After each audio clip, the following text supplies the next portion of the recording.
राजीव गांधी जी का सपना अभी तक आधा ही पूरा हुआ है। इस बिल के पारित होने के साथ ही वह पूरा होगा।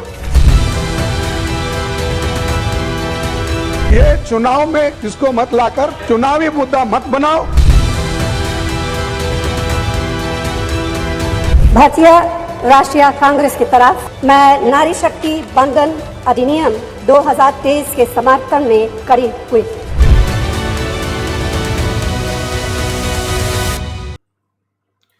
साथियों नमस्कार, मैं हरिश्चंद्र बर्णवाल इस वीडियो में आप सभी का स्वागत करता हूं। दोस्तों, आज एक ऐसी खबर दिखाने जा रहा हूं जिसे सुनकर आप चौंक जाएंगे, देखकर चौंक जाएंगे। आज के वीडियो में बहुत सारे विंडो हैं दोस्तों, 2 विंडो, 3 विंडो, बहुत सारी कहानियां। और आज मैं आपको लिख करके दे रहा हूं, कह रहा हूं दोस्तों, आज से ठीक 10 दिन बाद लिख लीजिए, जो ये ममता राज है ना बंगाल का, वो खत्म हो जाएगा। ठीक 10 दिन बाद। आप बोलेंगे कि ये तो मतदान भी नहीं होगा, मतदान तो 23 और 29 को है। लेकिन मैं तारीख बता रहा हूं दोस्तों, 16, 17, 18 ये 3 दिन क्या होने वाला है आप सोच भी नहीं सकते। किसी भी मेन स्ट्रीम मीडिया ने नहीं दिखाया, किसी ने नहीं, किसी ने डिबेट तक नहीं की। और आप लिख करके रख लीजिए, अगर 16, 17, 18 तारीख को सिर्फ इसी खबर पर डिबेट ना हो, बल्कि एक दिन पहले से, तो फिर आप कहिएगा। और ये मैं आपको 10 दिन पहले दिखा रहा हूं। 10 दिन बाद न केवल ममता राज खत्म होते हुए आपको दिखेगा, बल्कि स्टालिन की सरकार पर भी असर पड़ेगा। यह भी आप लिख लीजिए, क्योंकि वहां भी 23 तारीख को चुनाव है। प्रधानमंत्री मोदी ने किया क्या है, आज यही डिकोड कर रहा हूं दोस्तों। मोदी शाह का जो सीक्रेट प्लान है, जो लीक कर रहा हूं, इसमें बता रहा हूं आपको आखिर कैसे सारी चीजें पलटने वाली है। अभी ईरान भी भूल जाएंगे और ये चुनाव भी भूल जाएंगे। ये सबसे बड़ा धमाका ये सरकार करने जा रही है। मेरा निवेदन है दोस्तों, पूरा वीडियो देखिएगा। आज बहुत सारे कॉन्टेक्स्ट में चीजें लेकर आया हूं, और साथ में एक कमेंट जरूर कीजिएगा, जय सिया राम यही लिखिएगा दोस्तों, और लाइक कीजिएगा ताकि अधिक से अधिक लोगों तक पहुंचे। HB शॉर्ट्स में बहुत इंटरेस्टिंग कहानियां अपलोड कर रहा हूं दोस्तों, उसमें जरूर बने रहिएगा। आइए शुरू करते हैं। मैं आज कई सारे 2 विंडो, 3 विंडो से ही शुरू करूंगा। देखिए मेन खबर क्या है दोस्तों, पहले 2 लाइन में बता देता हूं। 16, 17, 18 ये 3 दिन संसद का विशेष सत्र चलने वाला है। होगा क्या जानते हैं? महिलाओं के आरक्षण का संविधान संशोधन। महिला आरक्षण की बात कह रहा हूं, 33% आरक्षण, और डिलिमिटेशन यानी सांसदों की संख्या भी बहुत भारी संख्या में बढ़ने वाली है। अब आइए आपको कुछ 2 विंडो दिखाता हूं, 3 विंडो दिखाता हूं। पहला 2 विंडो, आप भूल तो नहीं गए, जब राम मंदिर की सुप्रीम कोर्ट में सुनवाई हो रही थी तो कांग्रेस कहती थी, मिलोड रुक जाइए, चुनाव तक छोड़ दीजिए, सुनवाई मत कीजिए, भाजपा को फायदा हो जाएगा। अब यही महिला आरक्षण बिल पे हो रहा है। ये कांग्रेसी कह रहे हैं, मोदी जी छोड़ दीजिए, चुनाव तक मत लाइए, वरना इलेक्शन में तो फायदा हो जाएगा। देखिए, किसी भी काम के पीछे की नीयत होती है, ध्यान रखिएगा। अगर ये कांग्रेस की सरकार लाती ना, तो ये भाजपा की सरकार साथ देती, अरे लाओ लाओ अभी लाओ अभी। इनका मकसद नहीं है। तो दोनों का पैटर्न आपको दिखा रहा हूं कि ये हर चीज को चुनावी गणित से तौलने की कोशिश करते हैं। अब मैं आपको 2 विंडो में एक बयान सुनाता हूं। ये जो 2 बयान है ना, कैसे खड़गे ने राहुल गांधी को भी फंसा दिया, और कांग्रेस का डबल स्टैंडर्ड। दोनों में साल लिख दिया है दोस्तों। एक है 2023, जब महिला आरक्षण बिल पास हुआ था सर्वसम्मति से, और एक है 2026। अब देखिए दोनों में फर्क क्या है। जानते हैं उस समय राहुल गांधी क्या कह रहे थे? बोल रहे थे तुरंत लागू करो महिला आरक्षण बिल। अब मोदी जी लागू कर रहे हैं, तो कांग्रेस पार्टी कह रही है इतनी जल्दी क्या है? दोनों सुनिए, ये दोनों कांग्रेस के 2 ही दिग्गज हैं, सुन लीजिए। Bill can be implemented today. ये जो महिला का बिल है, इसको आप पास कीजिए, आज पास कीजिए। ये जो आपके लागू कीजिए। हम मिलकर काम करेंगे, इसके लिए हम सभी साथ देंगे, लेकिन ये चुनाव में इसको मत लाकर चुनावी मुद्दा मत बनाओ। ये फ्री फेयर इलेक्शन एटमॉस्फेयर होने के बाद सब महिलाओं को हम ही सपोर्ट करते हैं, हमारा सब वही निर्णय है। देखा आपने दोस्त, एक और टू विंडो देखिए। सोनिया गांधी बनाम राहुल गांधी के गुरु जयराम रमेश। जिस समय 2023 में भाई सरकार मेहनत करती है, तैयारी करती है, ऐसा नहीं कि भाई 33% आरक्षण होना है तो उसकी पूरी तैयारी करेगी ना भाई, रणनीति बनाएगी ना। 2023 में सोनिया गांधी कह रही थी कि क्यों इंतजार करवा रहे हैं मोदी जी, तुरंत लागू कर दीजिए। अब मोदी जी लागू कर रहे हैं, जयराम रमेश कह रहे हैं कि इतनी जल्दी क्या है, क्यों लागू कर रहे हैं, जरा सुन लीजिए। कांग्रेस पार्टी इस बिल का समर्थन करती है। हमें इस बिल के पास होने से खुशी है, मगर इसके साथ साथ एक चिंता भी है। मैं एक सवाल पूछना चाहती हूँ। पिछले 13 वर्षों से भारतीय स्त्रियां अपनी राजनीतिक जिम्मेदारी का इंतजार कर रही हैं और अब उन्हें कुछ वर्ष और इंतजार करने के लिए कहा जा रहा है। The government has a single-minded objective of getting some political advantage of passing a bill violating the election model code of conduct and have the bill passed in the next 2 to 3 weeks. This is wholly objectionable, and all opposition parties want the all-party meeting to be held after the 29th of April. वैसे एक बात कहूं दोस्तों, कोई सुन ना ले, ये मोदी जी और अमित शाह ना बड़े निष्ठुर आदमी है। आप बोलेंगे कैसे? अब देखिए ना, पूरा केजरीवाल और उसके पलटन को ही फंसा दिया। आपको मैं अभी एक संजय सिंह का निकाल के लाया हूं, आप सुनिए। एक 2023 में और एक 2026 में। 2023 में बोल रहे थे, दोनों में एक शब्द है मंशा, आपकी मंशा ठीक नहीं है। 2023 में बोल रहे थे मोदी जी अभी लागू कीजिए ना, और जब 2026 में लागू कर रहे हैं तो बोलते हैं अभी क्यों लागू कर रहे हैं। सुनिए, दोनों इन्हीं की जुबान से। आपकी मनसा साफ थी तो आप 24 के चुनाव में 33% आरक्षण लागू करते। आपको चुनाव अपना देख के राजनीति करनी आपको है। आपको महिलाओं को आरक्षण और उनको उनका अधिकार नहीं देना है, आपको चुनाव देख के राजनीति करनी है। दोस्तों याद रखिएगा, इस तरह की खबरें लाने में बहुत मेहनत करनी पड़ती है। ये जो टू विंडो दिखा रहा हूं, पुराने बयान निकाल के एडिट करके, तो आपसे निवेदन करता हूं कमेंट और लाइक जरूर कीजिएगा, शेयर भी कीजिएगा। अगला दिखाता हूं मल्लिकार्जुन खड़गे साहब का। आपको यकीन नहीं होगा, अगर ये वीडियो ना दिखाऊं ना तो आप सोच ही नहीं पाएंगे। 2023 में यही खड़गे साहब कविता पढ़ रहे थे कि आज करे सो काल करे सो आज करे सो अब, पल में प्रलय होएगी बहुरी करेगा कब। बोल रहे थे अभी करो, तुरंत करो, और अभी लागू हो रहा है तो बोलता है क्यों कर रहे हैं, मत करो बाबा। सुनिए, दोनों इन्हीं की जुबान से सुनिए। करने का आज करो, आज करने का अब करो, और फिर तो पल में प्रलय होगा तो फिर करेंगे कब। सर, मैंने तो लेटर आपको लिखा और मैंने ये कहा कि ऑल पार्टी मीटिंग अपोजिशन की बुलाई है ताकि हम सभी मिलके एक राय देंगे और आपका भी जो विचार है हमारे सामने रखेंगे प्रपोजल। उस प्रपोजल को लेकर फिर हम एक बार सब बैठ के विचार करके उसको आगे बढ़ाएंगे। हम कोई महिला रिजर्वेशन के खिलाफ नहीं है। अब जब मैं ये सब कर रहा था ना दोस्तों, मैंने कहा सबका ढूंढता हूं, तो घंटों लगे मुझे ढूंढने में, लेकिन मैं आपको दिखाता हूं तेजस्वी यादव, लालू यादव, इनका तो डब्बा ही गुल हो गया।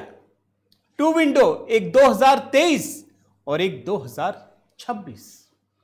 2023 में तेजस्वी यादव कहते हैं पता नहीं कब लागू होगा, लागू कीजिए। और 2026 में इनके मनोज झा जो हैं वो जानते क्या कह रहे हैं, आपका हर चीज पॉलिटिकल है, एवरीथिंग इज पॉलिटिकल, चीख चीख करके। अभी मत करिए, सुन लीजिए। इम्प्लीमेंट भी होगा तो 29 को होगा, 29 में होगा या उसके बाद होगा, ये किसी को पता नहीं है। I just wanted to put it on record that in principle we all agree, but when somebody says there should be no politics, everything is political. अब जरा दो राज्यों की भी बात बता देता हूं, क्यों ममता सरकार फंसी हुई है। खुद ममता बनर्जी, समझ लीजिए, ये टू विंडो ममता बनर्जी पे। आप जानते हैं 2010 में, 2010 16 साल पहले यही बिल लाया गया था। ममता बनर्जी ने साथ नहीं दिया, विरोध किया। एब्सटेंड कर गई, साथ नहीं दिया। बड़ा ध्यान से समझिए। और अब भी यह सवाल उठा रही है टीएमसी। मैं तो अभी बंगाल की कुछ कहानियां आपको दिखाऊंगा कि कैसे फंस गई हैं। बंगाल में महिला वोटर बहुत जागरूक है दोस्तों, बहुत जागरूक है। अब मैं आपको जरा तमिलनाडु के स्टालिन साहब का भी 3 विंडो दिखाता हूं, फिर मेन खबर को बहुत संक्षिप्त करके आपको दिखाऊंगा। ये देखिए, स्टालिन ने अभी कुछ समय पहले की बात बता रहा हूं, ज्यादा दिन नहीं, मैं वैसे नहीं कह रहा, ये लोग जो मांगते मोदी जी पूरा कर देते हैं। मोदी जी बल्कि राजीव गांधी का भी सपना पूरा कर रहे हैं, अभी वो भी दिखाऊंगा दोस्तों।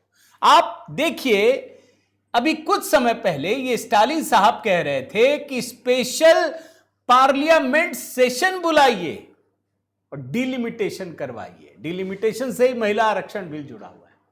अब मोदी जी ने कहा कोई बात नहीं, बुला लेते हैं, ठीक है।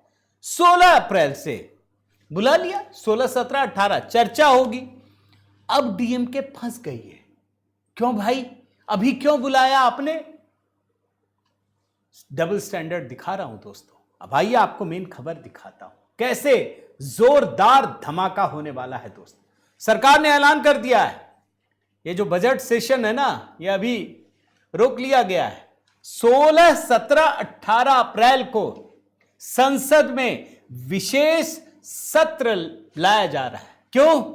उसमें नारी बंधन अधिनियम, उसमें संशोधन होगा ताकि 2029 से यह लागू हो जाए। 33% आरक्षण दोस्तों महिलाओं का, डिलिमिटेशन भी। अब देखिए 16, 17, 18 और चुनाव कब है 2 राज्यों में?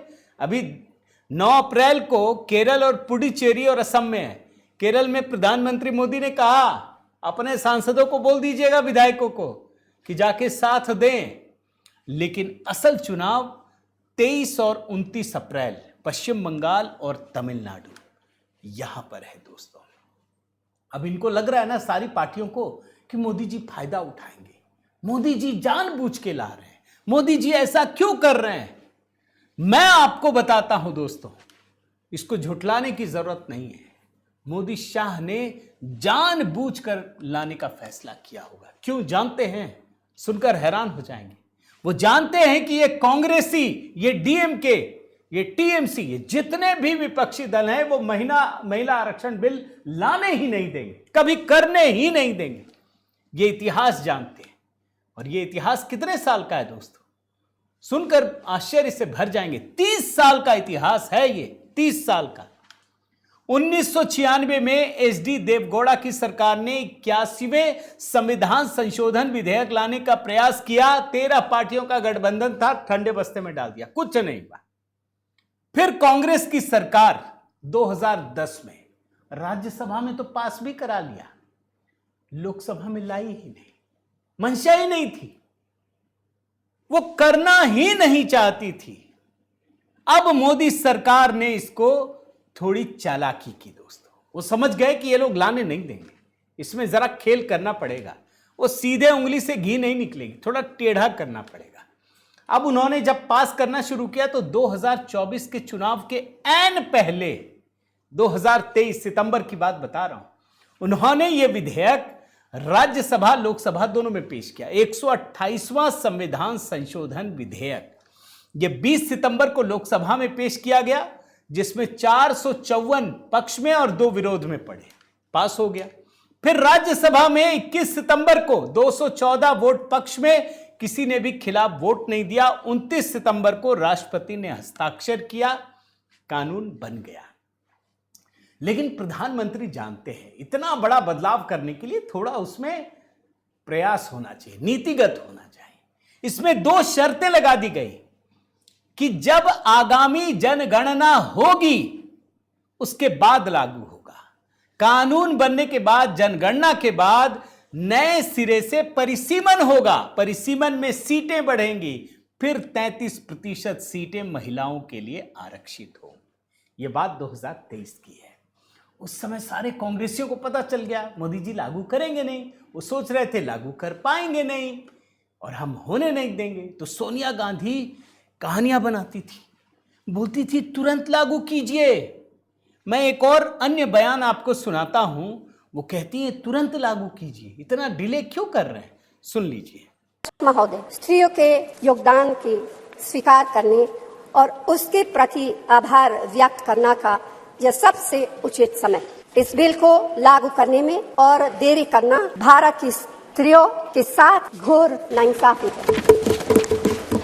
भारतीय राष्ट्रीय कांग्रेस की तरफ से मैं आपके द्वारा सरकार से मांग करती हूं कि नारी शक्ति बंधन अधिनियम 2023 को उसके रास्ते की सारी रुकावटों को दूर करते हुए जल्दी से जल्दी लागू किया जाए। ऐसा करना न सिर्फ जरूरी है बल्कि संभव भी है। देख रहे हैं ना दोस्तों, ये कह रही थी मेरे राजीव गांधी का सपना है मेरे पति देव का। अब जब लाया जा रहा है तो अलग अलग तरीके से बहाने बनाए जा रहे हैं। कांग्रेसी बोल रहे हैं नहीं ये नहीं, कोई बोल रहा है क्रेडिट ले लेंगे। नड्डा साहब का एक लाइन लिया है दोस्तों बाइट में, वो बोलते हैं अरे क्या क्रेडिट लेंगे, क्रेडिट तो हम वैसे ही ले चुके जो 30 साल पहले नहीं कर सके, हमने कर दिखाया मोदी जी ने। जरा एक हिस्सा सुनाता हूं। लग रहा है कि क्रेडिट ले लेंगे। आप एक बात को क्यों नहीं ध्यान में रखते हैं कि जिस बिल को आप 30 साल तक नहीं पास कर सके उसको प्रधानमंत्री जी ने 2 दिन में पास कर दिया, तो अब क्या क्रेडिट लेंगे? क्रेडिट तो हम उसी दिन ले लिए थे। अब जरा बंगाल की कहानी पर लेकर आता हूं दोस्तों। बंगाल में महिला मतदाता कितने प्रभावी हैं अब जानते हैं। 7 करोड़ मतदाताओं में 3 करोड़ 44 लाख से अधिक महिलाएं, यानी आधा हिस्सा। लेकिन मामला ये नहीं है, बंगाल में जो मतदान होता है ना उसमें महिलाओं का प्रतिशत ज्यादा है। 2016 में ज्यादा था, 1% के करीब ज्यादा था। 2021 में महिला मतदान प्रतिशत 81.75% रहा, जो पुरुषों से तब भी 0.50% ज्यादा था। और कई इलाकों में तो दोस्तों गजब का अंतर था। जानते हैं, जैसे मैं आपको बताता हूं, इंग्लिश बाजार पुरुषों की तुलना में 21% अधिक महिलाओं ने मतदान किया। दमदम में उत्तर में 19% अधिक महिलाएं, दासपुर में 18% अधिक महिलाएं, रघुनाथगंज में 17% अधिक महिलाएं, कांडी गोवाल पोखर 12% अधिक महिलाएं, लाल गोला 11% अधिक महिलाएं, खानाकुल चाकुलिया, मेरे पास पूरी लिस्ट पड़ी हुई है। पुरुष से 10 से लेकर के कम से कम 21% अधिक महिलाओं ने वोट किया। यानी महिला वोटर बहुत ही प्रभावी हैं बंगाल में। और यही हाल तमिलनाडु में है दोस्तों। कुल मतदाताओं की संख्या 5 करोड़ 67 लाख, महिलाएं 2 करोड़ 89 लाख और पुरुष 2 करोड़ 77 लाख। महिलाओं की हिस्सेदारी भी अधिक है। यहां भी मैंने जिलेवार आंकड़ा निकाला है। चेन्नई में 28,30,000 मतदाता हैं, उसमें 14,64,000 महिलाएं और पुरुष 13,65,000। इसी तरीके से तिरुवल्लुर में वहां ज्यादा है। इरोड, नीलगिरी, दक्षिणी जिले जैसे मदुरै, तंजावुर, सब जगह, मैं क्या एक एक आंकड़े में लेके रखा हूं दोस्तों, सब जगह महिलाओं की संख्या ज्यादा है। मोदी जी जानते हैं ये लोग महिला आरक्षण बिल लाने नहीं देंगे, इसीलिए अचानक से ऐलान किया कि हम 16 अप्रैल को यह महत्वपूर्ण विधेयक लाने जा रहे हैं। अब विपक्ष बोल रहा अरे 23 और 29 को तो चुनाव है, आप क्यों ला रहे हैं? अच्छा, कांग्रेस एक और चीज में फंस गई है दोस्तों, परिसीमन को लेकर। अब जानते हैं ना, परिसीमन को लेकर के ये भड़काया जा रहा था ना कि दक्षिण के राज्य वो हो जाएंगे, भाई उनकी सीटें कम हो जाएगी, पॉपुलेशन कम है। मोदी जी ने उसका भी इलाज कर दिया। बोले कोई बात नहीं, जिन राज्यों ने पॉपुलेशन को कंट्रोल किया है उन राज्यों में इसकी दिक्कत नहीं होगी। जितनी सीटें हैं उसी प्रोपोर्शन में सबकी बढ़ेंगी। मतलब अगर 10% सबकी सीटें बढ़ रही हैं तो सबकी 10% ही बढ़ेंगी। मैं कांग्रेस का ट्वीट दिखा रहा हूं। और सबसे बड़ी बात दोस्तों, मैंने आपको दिखाया, जो स्टालिन कल तक बोल रहे थे कि विशेष सत्र की मांग कर रहे थे, वो भी बैक ट्रैक कर रहे हैं। मैं जरा आपको एक कांग्रेस का भी डबल स्टैंडर्ड दिखाता हूं। आप देखिए 2 विंडो में दोस्तों, ये कांग्रेस पार्टी 2023 में विशेष सत्र की मांग कर रही थी और अब 2026 में कह रही है कि विशेष सत्र क्यों? आप सोच रहे हैं, इनको किसी भी चीज में परेशानी है। इनका मकसद है कि महिलाओं का आरक्षण किसी भी कीमत पर नहीं होना चाहिए। और इसीलिए आपको मैं थोड़ा सा गणित दिखाता हूं। 2023 में याद कीजिए, जब नए संसद भवन का उद्घाटन हुआ दोस्तों, तो जो पहला बिल लाया गया था वो महिला आरक्षण का बिल था। कांग्रेस ने विरोध करना शुरू कर दिया, राहुल गांधी ने ओबीसी का नाम लेकर इसका विरोध करना शुरू कर दिया। लेकिन अब सरकार तय कर चुकी है कि 16, 17, 18 तारीख महिला संशोधन विधेयक भी पारित होगा और परिसीमन का बिल भी लाया जाएगा। और ये जो लोकसभा की सीटें ना, आपको जानकारी देता हूं दोस्तों, ये 543 से बढ़ करके 816 पहुंच जाएगी, जिसमें महिलाओं की संख्या 273 रिजर्व रहेगी। दोस्तों, कांग्रेस इसी बात से एकदम बेचैन है। लेकिन मैं मानता हूं दोस्तों कि जो चाल ये लोग कानून को रोकने के लिए करते थे, बहाने बनाते थे कि नहीं नहीं, ये तो देखो कोटे के भीतर कोटा, किसी की घटत बढ़त हो जाएगी, ये विरोध कर रहा है, बिल पास ना हो जाए, उसके लिए जिन बहानों को कांग्रेस और विपक्षी पार्टियां ढूंढती थी, उन्हीं बहानों को आधार बनाकर मोदी ने 16, 17, 18 अप्रैल को लाने का प्रयास किया है और वो पास करके रहेगी। अगर जरा सा भी कांग्रेस और किसी पार्टी ने विरोध कर दिया तो बस समझ लीजिए कि तमिलनाडु और बंगाल दोनों में पत्ता साफ हो जाएगा, और ये कर नहीं सकते। वैसे भी माहौल खराब है, लेकिन ये मास्टर स्ट्रोक है। दोस्तों, आप क्या समझते हैं, ये जो पहल है, ये जो मोदी सरकार, अमित शाह जो कर रहे हैं, केंद्रीय गृह मंत्री, आप कितना सहमत है दोस्तों? बताइएगा, कमेंट एक कीजिएगा, बताइएगा, क्योंकि ये कहानी अब तक मेन स्ट्रीम मीडिया ने दिखाई नहीं है। दोस्तों, उम्मीद करता हूं आपको वीडियो पसंद आया होगा। कमेंट कीजिए, लाइक कीजिए, शेयर कीजिए दोस्तों, और अगर चैनल सब्सक्राइब नहीं किया है तो ज़रूर कीजिएगा।